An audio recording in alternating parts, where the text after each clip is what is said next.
ये जो कहानी आपको सुनाने जा रहा हूँ दोस्तों, ये कहानी उस बदनसीब लड़की की है जिसके ज़िंदगी में कभी खुशी आया ही नहीं। पैदा होने से लेकर 22 साल की उम्र में मौत तक कभी उसके ज़िंदगी में खुशी नहीं आया। दोस्तों, इस कहानी के सफ़र पे आगे बढ़ूँ उससे पहले आपसे रिक्वेस्ट है कि आप इस चैनल को सब्सक्राइब करें, बेल घंटी बजाएँ, वीडियो अच्छी लगे तो लाइक करें, शेयर करें, कमेंट करें। दोस्तों, इनमें इतना सारे कुछ करने में आपके एक भी पैसे नहीं लगेंगे।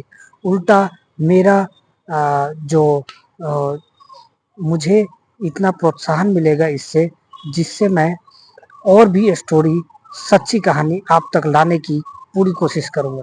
दोस्तों, तो बढ़ते हैं आगे इस कहानी के सफ़र पे। दोस्तों, ये कहानी सपना की है, जो मेरठ की रहने वाली होती है। 6 साल की उम्र में 6 साल की उम्र में इसके माताजी की डेथ हो जाती है। इसकी बड़ी बहन की उम्र उस टाइम में 9 से 10 साल की थी।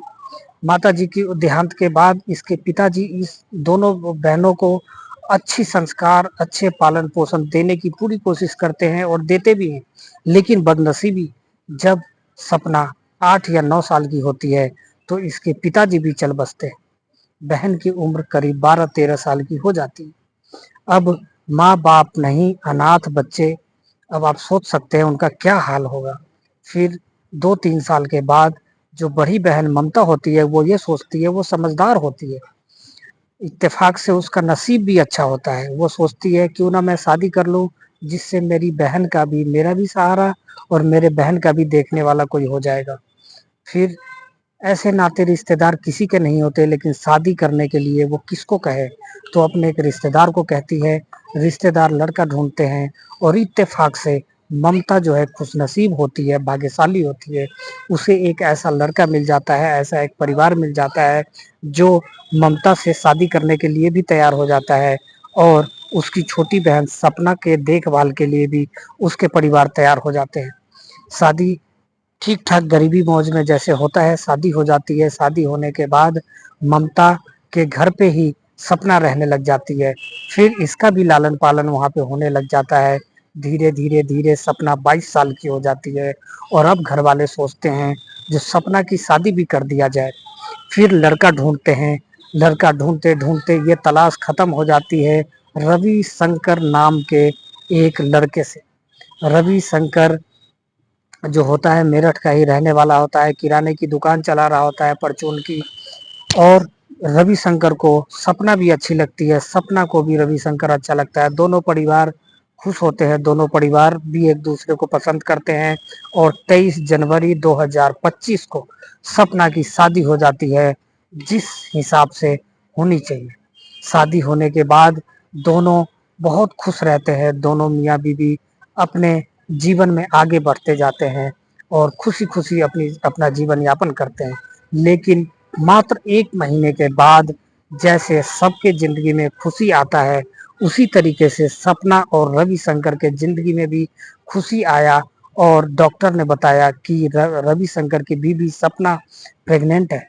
प्रेग्नेंट की खुशी दोनों परिवारों में लहर की तरह दौड़ गया और दोनों और खुश हो गए।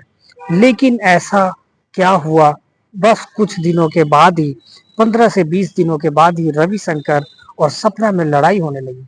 दोस्तों, रविशंकर का कहना था जो सपना के पेट में जो बच्चा पल रहा है वो रविशंकर का नहीं है, वो उसके बॉयफ्रेंड का है।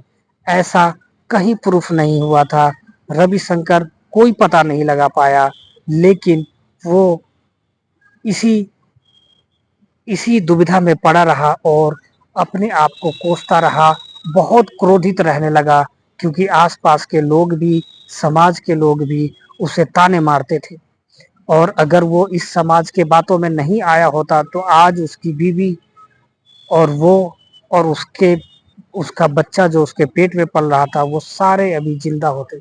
दोस्तों, हुआ यूँ जो जब इन दोनों के बीच में लड़ाई होने लगी तो ममता जो उसकी बड़ी बहन थी तो वो सोची जो अपनी बहन को बुला लेती हूँ और जब बच्चे होंगे तो बच्चों के खातिर इन दोनों की लड़ाई खत्म हो जाएगी और ये दोनों एक हो जाएंगे।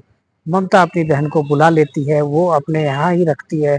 उसके बाद समाज के तानों से परेशान रविशंकर इस 30 जुलाई को अपने बहन के अब मतलब अपने घरवाली से मिलने के लिए फोन पे बातें करता है और चला जाता है।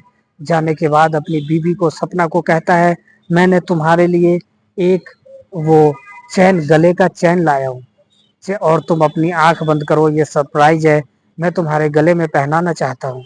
और सपना मान जाती है और खुश हो जाती है जो चलो कम से कम बुद्धू घर को लौट आया। और वो अपना आंखें बंद करती है और चैन ये रविशंकर उसके गले में पहनाता है। लेकिन क्या पता था सपना को, चैन जिस गले को वो पहनाएगा उसी गले को अपने पास लाए तेज धार चाकू से काट देगा कसाईयों की तरह।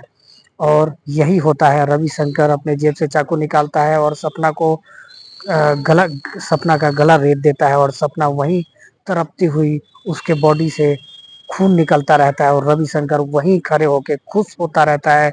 और जब तक वो ठंडी नहीं पड़ जाती देखता रहता है।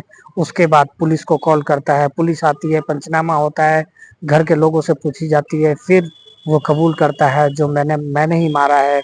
और ये भी कहता है जो इसके पेट में पल रहा बच्चा मेरा नहीं था। लेकिन ये प्रूफ नहीं हो पाया। दोस्तों, समाज किसी का भला नहीं सोचता। आजकल का समाज वो चाहता है समाज के सारे लोग गरीब रहे, परेशान रहे और एक आदमी मैं खुश रहूं। इसलिए समाज के बातों में आप आएंगे तो आप इसी तरीके से रविशंकर की तरह अपने जिंदगी की खुशियां को हमेशा के लिए गला घोट देंगे। दोस्तों, ये वीडियो कैसा लगा जरूर बताइएगा। कल फिर नए कहानी में नई सच्ची कहानी आपके पास तक लाने की पूरी कोशिश करूंगा। तब तक के लिए जय हिंद, जय भारत, नमस्कार।